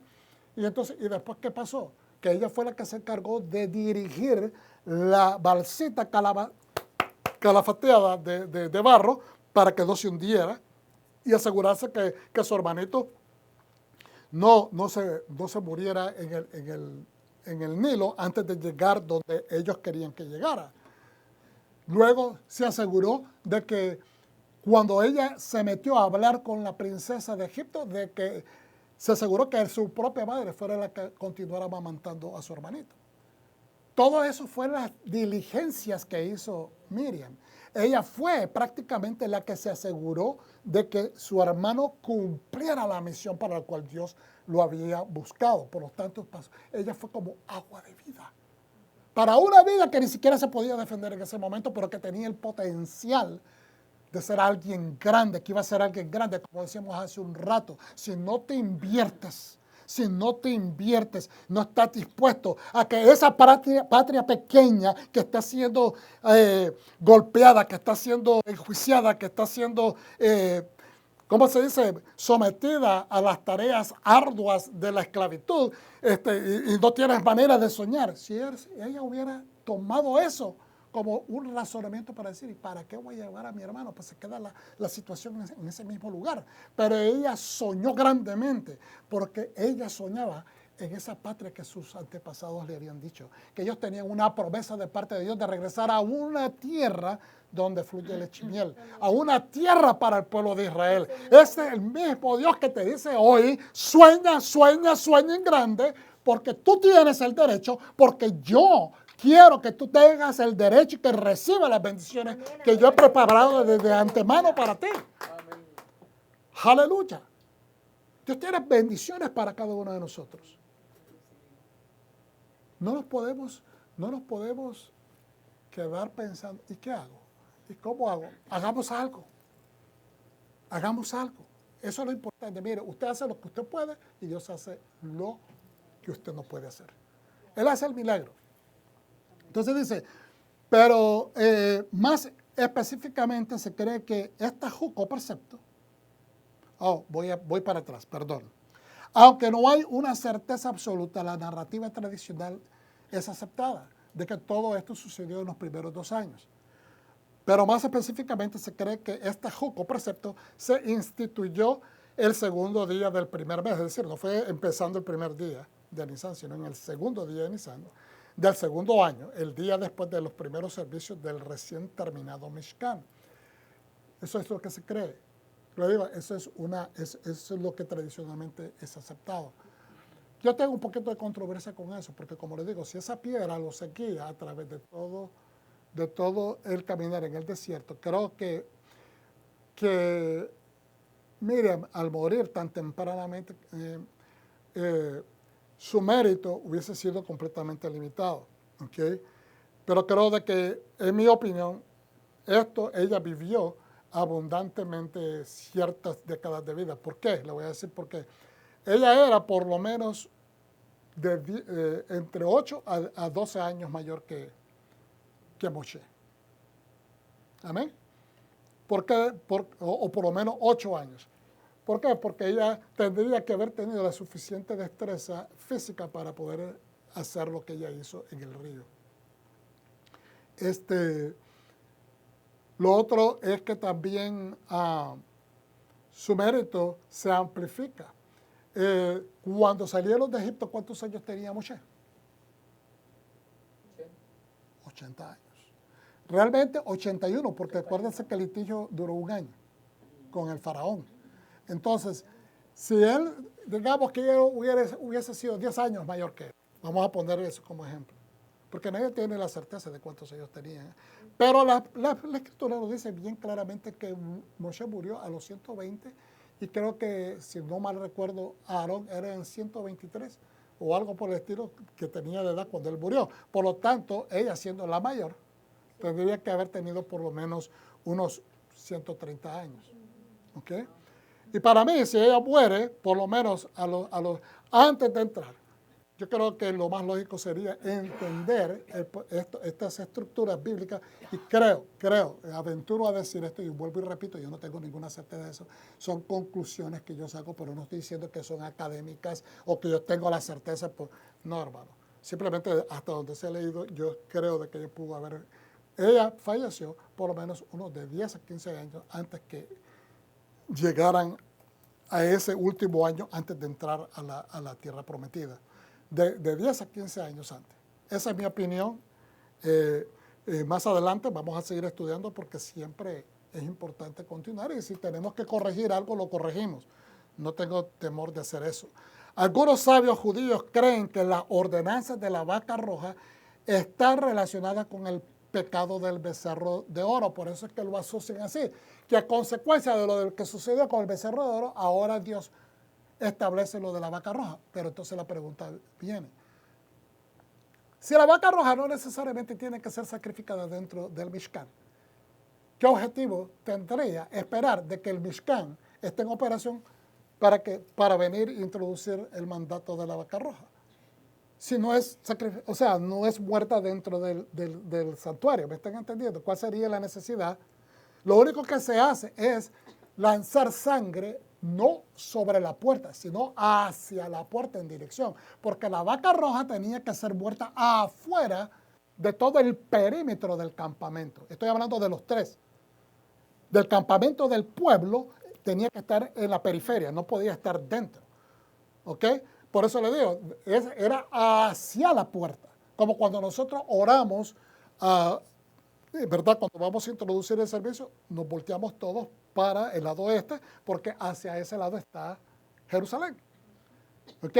Y entendemos que la puerta principal de Jerusalén era enfrente del este. Por lo tanto, estamos haciendo ese esfuerzo de estar hacia ahí. Entonces, era como que desde ahí estaban lanzando hacia la puerta. Entonces, ¿cuál sería el objetivo? ¿Me están entendiendo? Creo que puede haber una conexión, no lo digo que no, creo que hay una conexión, ¿verdad? Porque la vaca roja purifica de la conexión con la muerte. ¿Y qué peor muerte? La cosa más baja de todos los pecados, el pecado más bajo es la idolatría, según la misma Torah y según los sabios. Porque ha reducido la imagen de Dios a idolatrar algo físico, un animal, una imagen que es inclusive menos que la del hombre. Entonces, y luego lo más sucio, lo más inmundo es la muerte, de acuerdo también a la Torah y a la percepción de los sabios. Entonces, algunos consideran que la vaca roja como un medio de expiación por la adoración de los israelitas al becerro de oro. Pero, un momentito, yo entiendo esa conexión. No estoy diciendo, vuelvo y repito, por favor entiéndeme, yo no estoy argumentando en contra de los sabios, yo soy un aprendiz. Pero me estoy haciendo preguntas y se las comparto a ustedes Porque yo quiero que también ustedes se hagan preguntas. ¿Okay? Tenemos que hacer preguntas. A veces creemos que preguntarle a Dios cosas es cosa mala. No, Dios quiere que preguntemos. Porque el preguntar, ¿qué hace el niño cuando no entiende algo? Le pregunta a su papá. ¿Y por qué? ¿Y por qué? ¿Y por qué? Por eso mismo, porque quiere entender. Y tenemos que explicarle al niño para que entienda algo. No lo va a entender todo, pero tiene que entender. Pues de igual manera Dios sabe que cuando hacemos preguntas a Él, aunque a veces las podemos hacer no en la mejor manera, Él sabe y entiende que nosotros deseamos entender mejor. Y entender mejor las cosas del Eterno significa que estamos tratando de indagar dentro de su carácter y su esencia. ¿Okay? Entonces, sin embargo, les digo yo a ustedes, ¿no acaso no hizo intercesión Moshe antes Hashem le dijo, Señor, perdónalo? Tienen dura cerviz, no los destruya, pero si los vas a destruir, empieza conmigo. Destrúyame a mí primero. Bórrame de tu libro. ¿No? Y empezó a hablar y consiguió el perdón. Entonces, si ya los había perdonado, ¿cuál sería la razón detrás de decir de que a causa del becerro de oro se introdujo la vaca roja? La vaca roja tiene para mí, en mi percepción, mi entendimiento, y humildemente lo digo, no creo tener un gran entendimiento, pero creo que mi entendimiento de lo que yo he estudiado, el objetivo de la vaca roja es mucho más grande, que es purificar, separarnos de la muerte y hacernos más puros para que nos acerquemos a la esencia del Eterno, que vivamos dentro de su periferia, que estemos dentro de su vínculo familiar, dentro de su vínculo íntimo. Eso es que Dios quiere que erradiquemos la muerte de en medio de nosotros. Y vuelvo y repito, no se trata que, ok, pues no nos vamos a morir. No se trata de eso. Porque está, dice la misma Escritura, establecido de que el hombre vive una vez y después el juicio. Muera una vez, perdón, y después el juicio. Entonces, va a llegar esa hora, a menos que Mesías llegue primero y los que van a ser elevados y van a ser levantados. Amén. Pero, sin embargo, el ritual de la vaca roja es complejo y paradójico. No se entendía. Y el que no recibe al Mashiach no lo va a terminar de entender. ¿Me entiendes? Por eso es que hay muchos que en este momento necesitan entenderlo, porque es algo que tiene que ver con la figura mesiánica. Entendido, dice, es algo complejo y paradójico, entendido por algunos como un decreto divino que trasciende el razonamiento humano. Pero es que, ok, trasciende al razonamiento humano, pero Dios quiere que lo entendamos. Pero no lo vamos a entender si no sentamos y decimos, pues yo no lo entiendo y no lo voy a entender, así que lo acepto. Ok, Dios quiere que lo aceptes y obedezca. Pastor, ¿será para que nunca se olviden del pecado que cometieron? Yo creo de que todo esto, porque cuando nos damos cuenta que el único que tiene la llave de podernos dar, absolvernos a través de esto, limpiarnos, purificarnos, ¿ok? Es que entendamos que hay un pecado que el único que lo puede limpiar es Dios. El único que lo puede limpiar es Dios. El único que nos puede dar esa expiación es Dios. Y voy a poner otro ejemplo. Mira lo que dice acá en Parashat Korach, que fue la que estudiamos. La pasada. La semana pasada, el maftir. En el maftir, ¿cuál es el maftir? Son los últimos versos y usualmente en su Biblia mesiánica dice maftir, que es la conclusión o la conexión profética. Es decir, cuando se lee eso, nos envía inmediatamente ya a leer la parte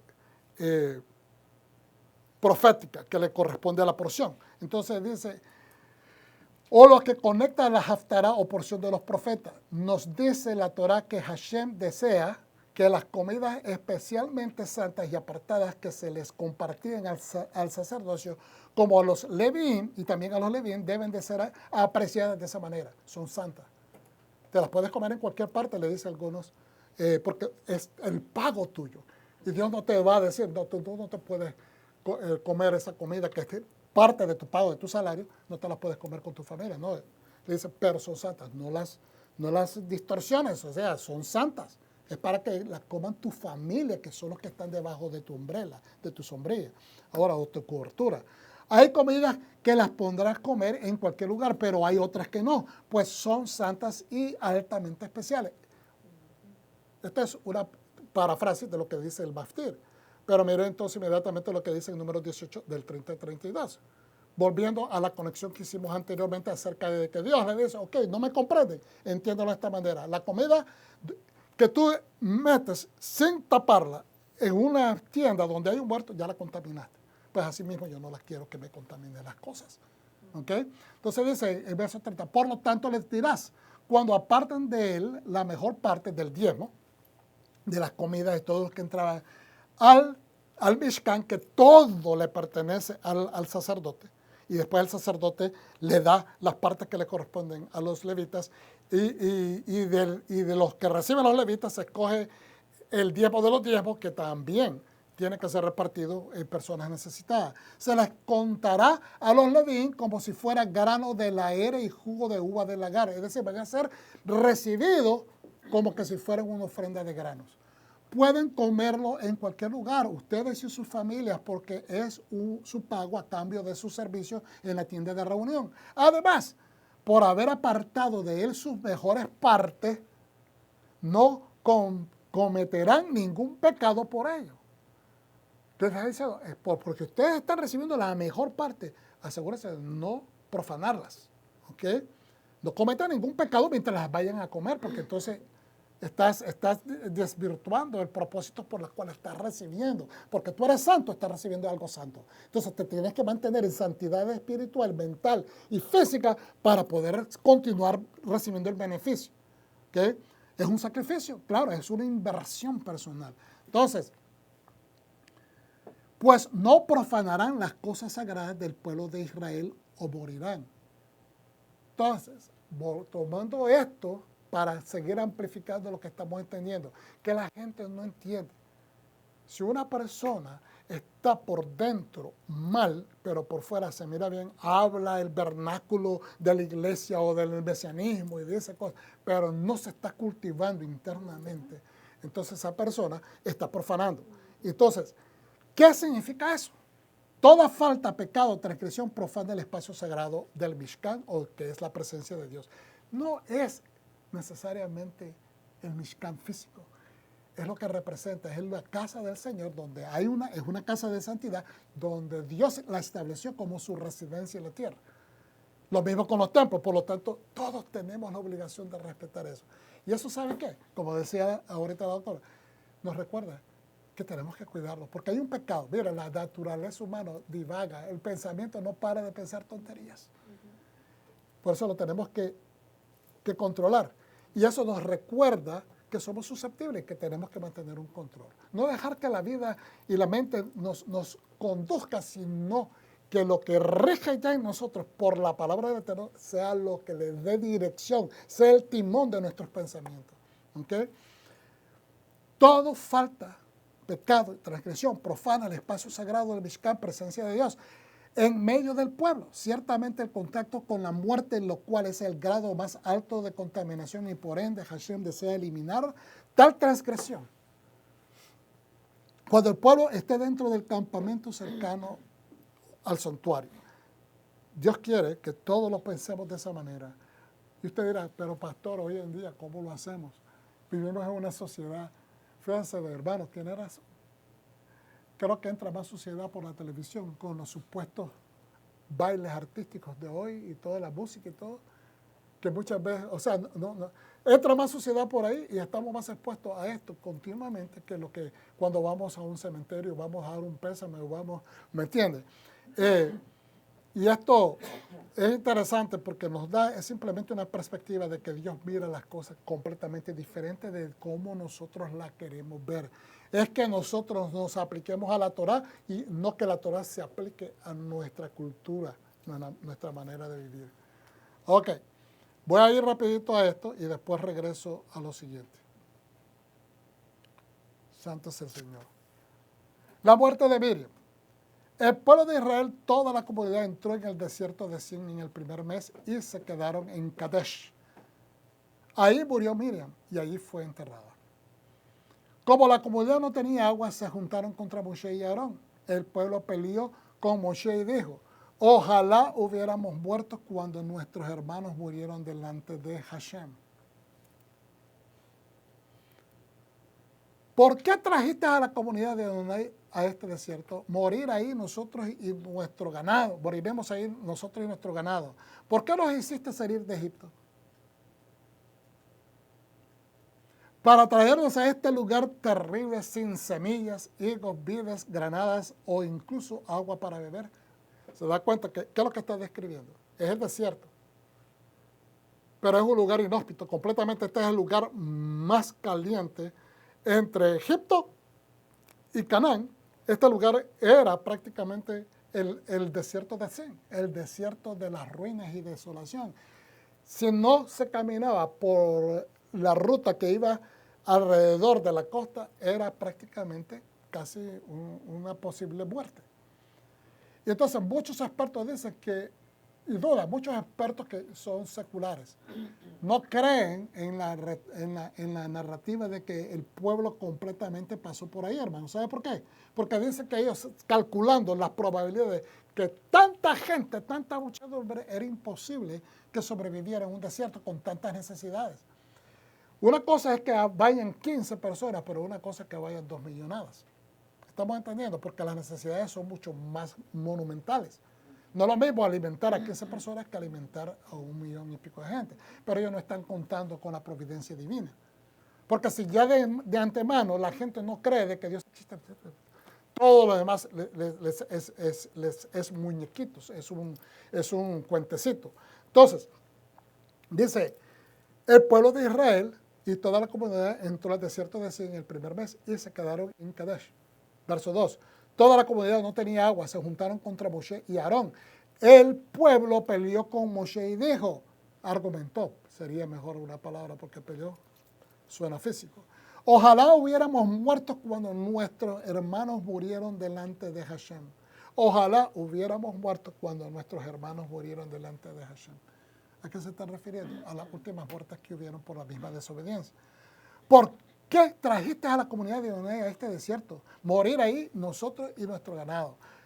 ¿Por qué nos hiciste salir de Egipto? Para traernos a este lugar terrible sin semilla y con vides, granadas o incluso agua para beber. Les hizo falta el agua, dijo anteriormente la Escritura. Moshe y Aarón dejaron la asamblea, fueron a la entrada de la tienda de reunión y se postraron sobre sus rostros y se les apareció la gloria de Adonai. Adonai le dijo a Moshe, toma la vara, reúne a la comunidad, tú y Aarón, tu hermano, y delante de tus ojos, dile a la roca que produzca su agua. Les sacarás agua de la peña y así darás de beber a la comunidad y a su ganado. Nosotros hemos estudiado esto acerca de que él cometió la gran falta y le costó a él y a Aarón la entrada. Una, porque aparentó como que ellos eran los proveedores del agua. Dos, la rabia que tenía encima Moshe, porque el pueblo, esta era la tercera vez, y esto es lo que a veces se nos escapa. La primera vez, cuando no tuvieron agua, fue cuando llegaron y entraron a un oasis, pero ¿qué pasó con ese oasis? Las aguas estaban, ¿qué? Amargas. Era las aguas de Mara. La palabra Mara en hebreo significa amargo. ¿Okay? La segunda vez fue cuando entraron a Refidim. Ahí también hubieron cuestión por contienda. ¿Okay? Esa es la segunda vez, que es cuando le dice el Señor, esta gente me va a apedrear. Y ahora es la tercera vez. Pero lo que sucede es que la hermana acaba de morir. ¿Ok?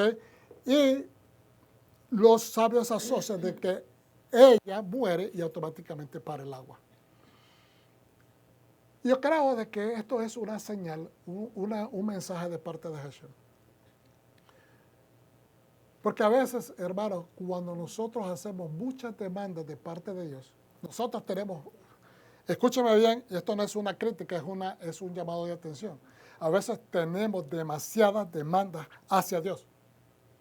Queremos que Dios haga esto, queremos que Dios haga lo otro, queremos que Dios nos provea, que nos provea agua, que nos provea refresco, que nos provea esto, que nos queremos esto, queremos. Y lo único que ellos tenían que entender que si habían sobrevivido hasta ese momento, tanta gente, era porque estaban bajo la providencia. Tenían maná, tenían agua todos los días, tuvieron carne por un tiempo. O sea, que estaban siendo provistos de todo lo necesario. No se habían muerto y que si Dios los estaba llevando a ese lugar, era, fíjense bien, más que todo por la misma defensa. Estaban debajo de la nube de Dios, protegidos, sumergidos debajo de su presencia, y era la manera también de mantenerlos a salvo, lejos de cualquier persona que tratara de incurrir, de venirlos a atacar. Muchas veces desechamos la perspectiva militar de esto, pero Dios los estaba protegiendo. No los estaba llevando por lugares de caminos ya establecidos, sino que los estaba llevando por lugares inhóspitos donde nadie se atrevería a ir a buscar a otro ejército. ¿Ok? Entonces, ¿qué sucede entonces? Vamos a explorar un poquito lo de Miriam. Hermano, un líder necesita, no solamente el líder es capaz de hacerlo todo. Hay líderes que son multifacéticos, tienen multicapacidades, como dicen hoy, pueden hacer multitasking. ¿Okay? Pueden hacer multitareas, en mil usos. Pero realmente un líder necesita gente en quien confiar, gente en quien delegar, gente en quien poder abrir tu corazón abiertamente sin que te escrutinen, sin que te señalen, sin que se aprovechen de ese momento de debilidad donde estás sacando tu problemática interna, tus dudas, y que esa persona te va a poder escuchar, no te va a juzgar y te va a elevar. Y que no se va a aprovechar de ningún tipo de pieza informativa que la va a tratar de utilizar en tu contra en un momento más adelante. Es decir, necesitan de amigos. Necesitan de amigos. Los líderes son personas humanas que necesitan un hombro donde echarse y llorar sin que se les señale de débiles. ¿Estamos entendiendo? No quiero incomodar a nadie, pero necesito que me pongan atención. Porque estamos viviendo días donde vemos tanta gente sufriendo. Ministerios de años que se han caído. No uno, dos, tres, cuatro, un montón, una serie. A través de la pandemia han habido una caída de vergüenza, de situaciones que uno dice, pero ¿cómo? ¿Pero por qué? Gente de todo tipo, no solamente de ministerios. Directamente, es que le llamamos ministerio a muchas diferentes facetas. Pero estamos hablando de iglesias, de liderazgo, de cosas internacionales, de canales, ¿me entiende? Familias envueltas en problemas, celos, divorcios. Y como que la gente sigue adelante porque sabe que tienen que seguir adelante, pero hay muchas piedras, hay mucho lanzamiento de basura hacia la gente y una demacración del concepto de lo que es realmente el pueblo de Dios. Yo no estoy diciendo que debemos de excusar las faltas. Yo no estoy diciendo eso, pero yo creo de que tenemos que tener un poquito más de sentido común. Cuando miremos que hay gente que cae, recientemente murió Jimmy Swaggart. Si no hubiese sido por Jimmy Swaggart, yo no me hubiera encaminado hacia los caminos del Señor, porque el ministerio televisivo de él impactó mi vida. Jimmy Swaggart fue más que conocido, fíjense, en el mundo secular, más que conocido por sus mensajes del Evangelio. Por el mundo secular fue reconocido por sus fallas, porque sí tuvo fallas, deslices, 2 o 3, por debilidades de la carne. Pero todo lo que él hizo en sí, la gente que alcanzó, nadie habla, no se le hizo fanfarria como se le ha hecho a mucha gente. No estoy diciendo que se le debería haber hecho sí o no. Lo que estoy diciendo es de que ese hombre con sus defectos y todo impactó vidas. Y muchos lo han hecho también, pero la gente hoy en día es tan propensa a tirar basura, a tirar excremento a la gente en la cara. No importa lo que hayan hecho. Yo no estoy diciendo, hermanos, que hay que aplaudir el mal, los deslices, el pecado, pero como creyentes en el Dios eterno, el Dios que perdona, el Dios de la misericordia, tenemos que aprender a ser un poquito más sensatos con estas cosas. Necesitamos entender a nuestros líderes. Hoy nos damos a la tarea de decir, yo no me tengo que someter a ningún pastor. Yo no me tengo que hacer nada. Yo acá, yo soy el indicado, yo puedo, yo no tengo. Entonces, la mayor parte de la gente se dedica hoy en día a ser instruidos por rabinos Facebook o rabinos YouTube. No le tienen que dar cuenta, no le tienen que someter ofrendas, no le tienen que... Entonces, es bien fácil hacer eso. Porque yo no me le quiero dar cuenta a nadie. La gente no se quiere dar cuenta que estás huyendo de tu responsabilidad comunitaria de tener que darle cuenta a alguien. Si no tienes a nadie en tu cabeza, sobre tu cabeza, ¿a quién eres contable? ¿Cómo vas a justificarte ante el Señor? Diciéndole, yo no tuve pastor porque tú eres mi pastor. No. Yo soy tu pastor, pero tus pastores, ahí mismo lo dice. Fíjense que en la Biblia, desde la Torá hasta el Nuevo Testamento, habla que hay que respetarlos, que hay que honrarlos, que hay que compartirles de tus ganancias, que hay que dar de acá, que hay que sostenerlos. Es más, en el judaísmo, una comunidad que mire a su pastor, a su rabino mal vestido, que lo mire en necesidad, que lo mire rogando, pidiendo, eso es una vergüenza para toda la comunidad. Entonces nosotros tenemos que entender que somos parte unos de los otros, hermanos. Usted es una parte de mi vida. Yo no puedo desechar a usted. ¿Me entiende? Yo no puedo a ninguno de ustedes, porque ustedes son las ovejas que Dios le dio a este redil. Y yo tengo que ser responsable con ustedes. Y también, de la misma manera, y yo quiero que ustedes piensen en su pastor de la misma manera. Moshe estaba en esa situación. Necesitaba de su hermana y se muere. La mujer que provocó que sus propios padres lo engendraran. Lo engendraran a él. Nació él, lo protegió. Quizás le ayudó a su mamá. Esto se lo estoy agregando yo porque yo me pongo a pensar en estas cosas. A la larga, será ella que estuvo ahí también apelmazando, moldeando los pedazos de barro para que su mamá los agarrara de la mano de ella y ella se los pasaba y empezaba a rellenar la canastita donde iban a poner al muchachito en el río. Ella tenía que haber estado envuelta, involucrada en todo ese proceso.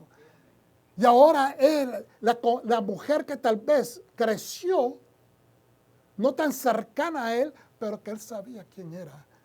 Qué importante era esa mujer en su vida, su hermana, la confidente, la que lo criticó.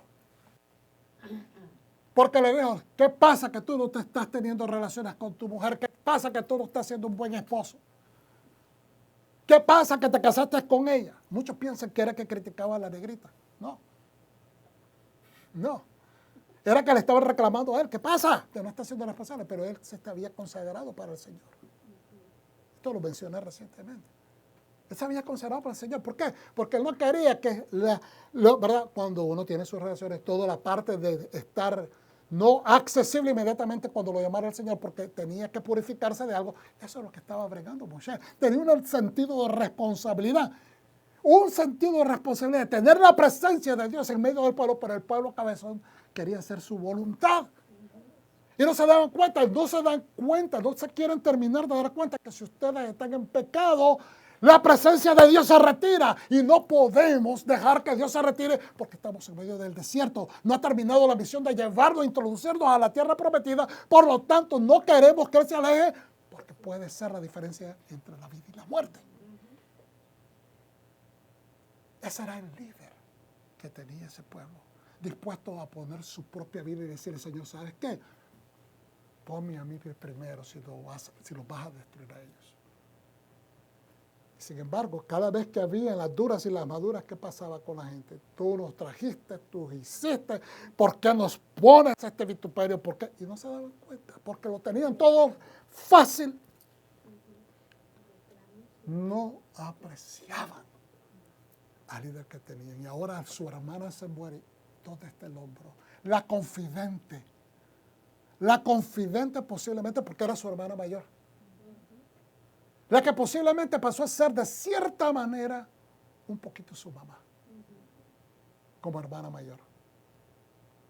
No sé si lo habíamos visto desde ese punto de vista, pero a veces tus hermanos mayores, cuando faltan los padres, cuando no tuviste padres buenos, padres entregados, padres objetivos, entonces los hermanos mayores pasan a hacer ese papel. Hemos agradecido eso. Hemos agradecido el sacrificio, hemos agradecido la inversión de esas personas especiales. ¿Sabe qué? Hay personas en nuestra vida, todos nosotros tenemos esos amigos, gente que conocimos tal vez no hace muchísimos años, pero quizás unos 10 años, quizás unos 5 años atrás, en medio de la pandemia, algunos conocimos a algunas personas que se portaron tremendas y pasaron a ser buenos amigos.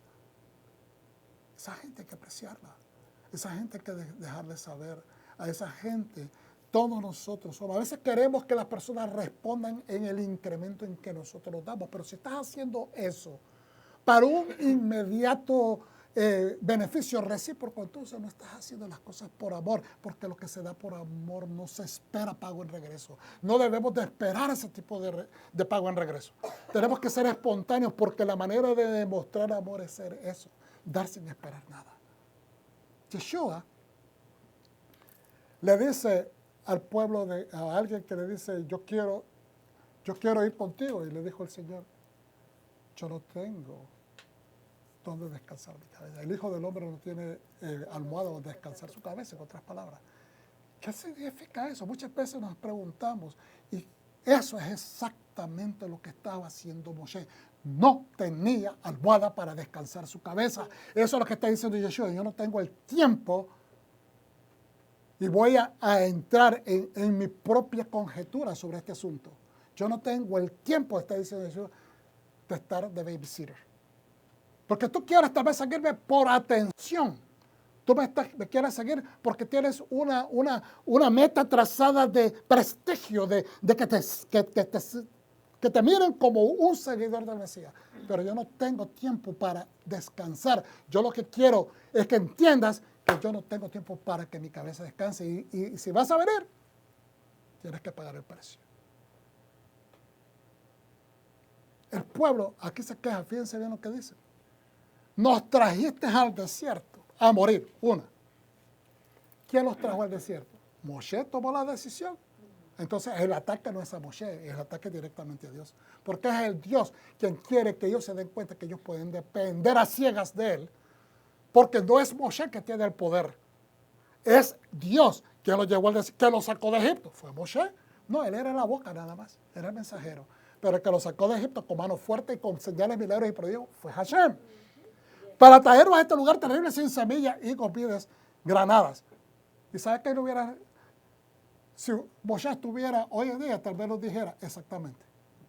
Por eso los trajo a un lugar donde no hay alimentos, donde no hay nada, para que te des cuenta que puedes sobrevivir debajo de la nube del Eterno. De eso se trata.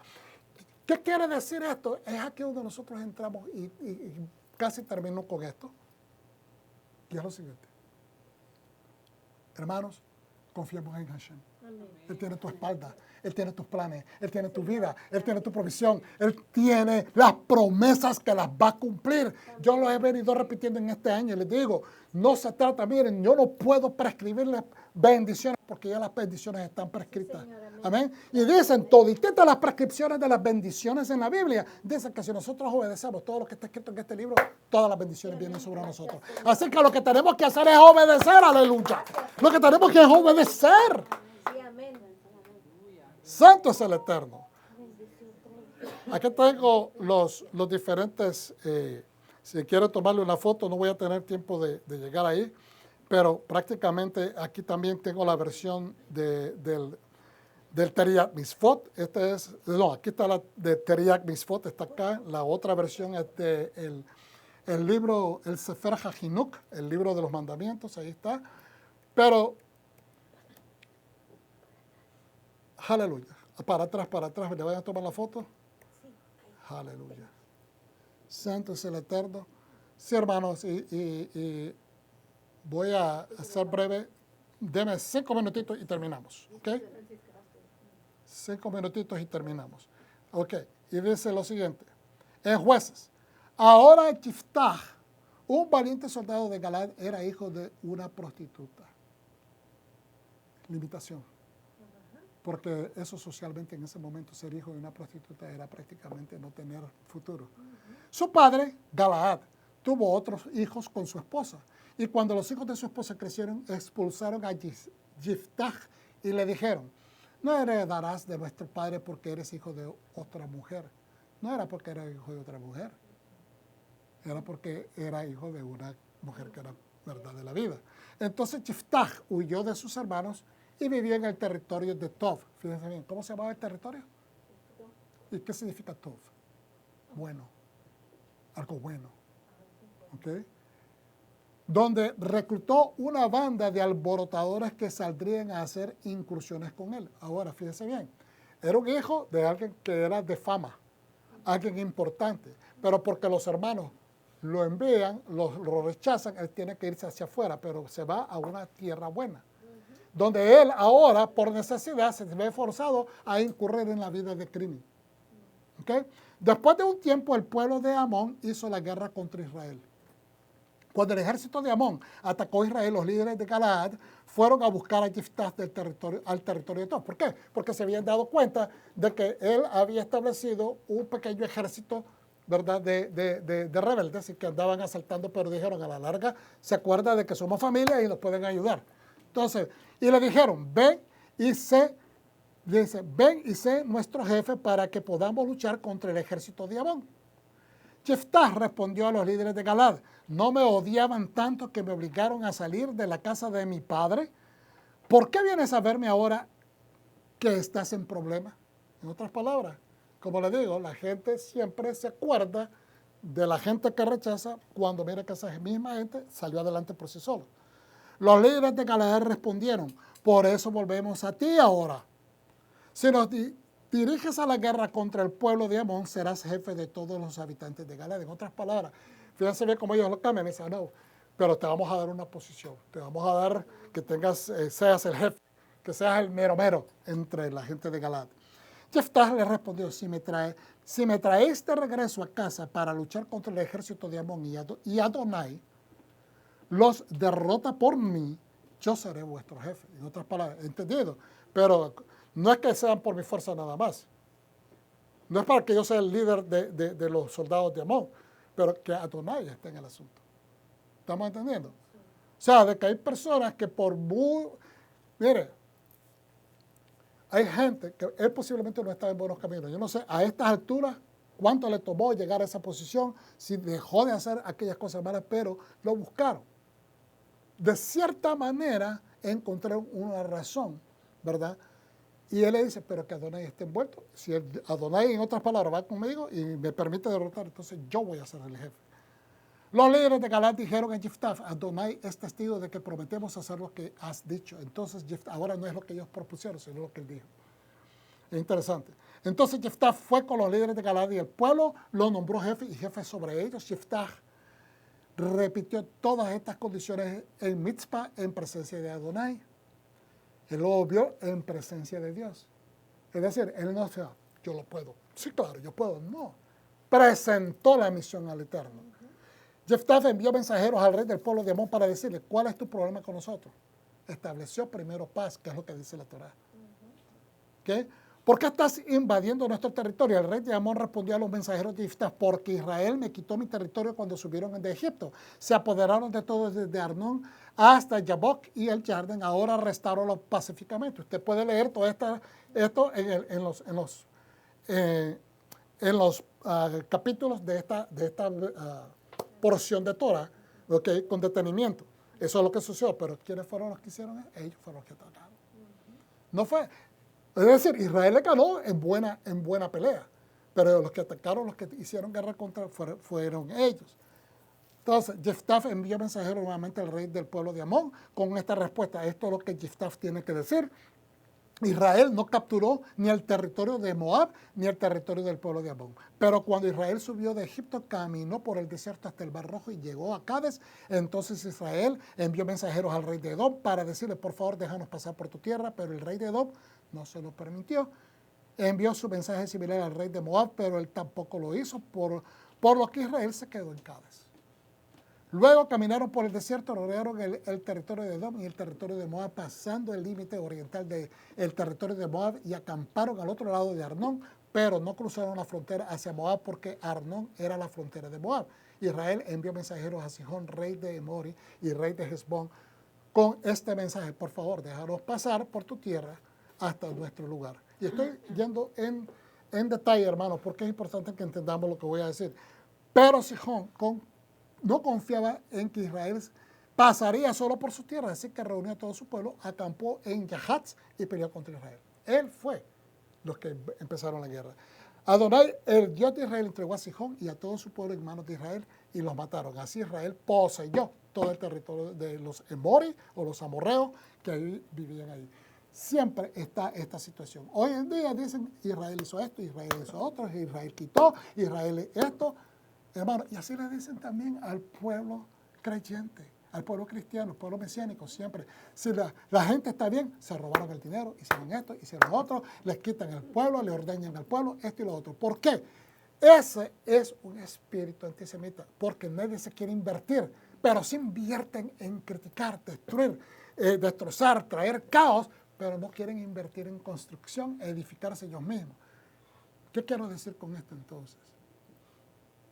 La verdad tiene que mantenerse de parte de nosotros, por el creyente, siempre. No debe de ser, ¿cómo se dice?, condicional.